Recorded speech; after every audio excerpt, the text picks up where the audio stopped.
مجھے آپ سب کو معاف کر دے. استغفراللہ الذی لا الہ الا هو الحی القیوم واتوب الیہ. اس کو یاد کرو، کثرت سے پڑھنا. یقین جانو بڑی سے بڑی بیماری دور ہو جاتی ہے، بڑی سے بڑی پریشانی دور ہو جاتی ہے.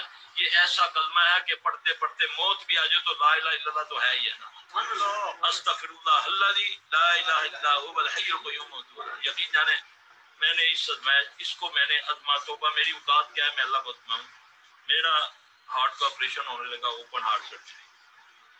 میرے اسٹنٹ ڈالنے لگے، وہ میری نبض ختم ہونے لگی تو ڈاکٹر نے کہا کہ بھئی اس کا نا ہم نا اوپن کرنے لگے ہیں، اسٹینڈ نہیں ڈلے گا.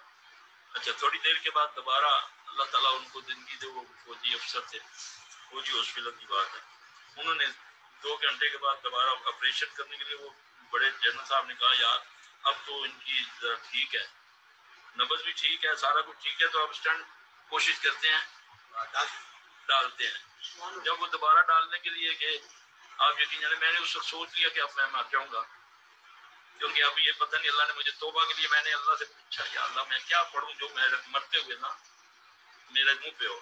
میرے دماغ میں اللہ نے یہ ڈالا کہ یہ پڑھ استغفر اللہ الذی لا الہ الا هو الحی القیوم واتوب الیہ. استغفار بھی آ گیا، لا الہ بھی آ گیا، توبہ بھی آ گئی ہے جی.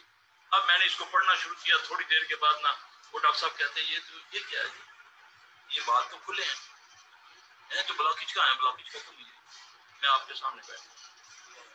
الحمدللہ میرا اتنا ایمان اس دعا پر آیا تھا. ایک اتنے بڑے آفیسر تھے، اب ریٹائرڈ ہو گئے ہیں، ان پر ایک دفعہ کوئی آ گئی زیادتی کسی نے کی، اس کو میں نے بولا یہ پڑھا غیب سے اللہ نے اس کی مدد. یہ ہے محمد صلی اللہ علیہ وسلم کے طریقے. یہ طریقے نہیں ہیں یہ تمیز پتی بناؤ تو سنگاؤ تو یہ یہاں باندھو یہ یہاں لے لو، یہ نہ کرو. استغفر اللہ یہ اتنا زبردست یہ لفظ ہے. جاؤ یاد کرو، دیکھو اللہ تعالیٰ تم پر رحمت کی بارش برساتا ہے، دیکھو تمہیں اللہ بچوں سے مدد کرتا ہے. یہ ہم نے اسٹیمپ لگائی ہے. ہاں اس کو پڑھو کثرت سے، اپنے گناہ سامنے لاؤ. کسی زیادتی ہوئی ہے کوشش کرو اس کا ازالہ کرنے کی، پھر سیدھے ہو جائے گا. اللہ کے رزقوں میں خزانوں میں کوئی کمی نہیں. ساری مخلوق جن انسان جرند پرند کو وہ ایک جو ہے سب کو برابر کا دے دے جو زمین و آسمان میں ہے. اللہ کی قسم اتنا بڑا میرا رب ہے کہ سوئی بھگو کر نکالو تو اس کے نکے کو جو پانی لگتا ہے اس کو اتنا فرق نہیں پڑتا.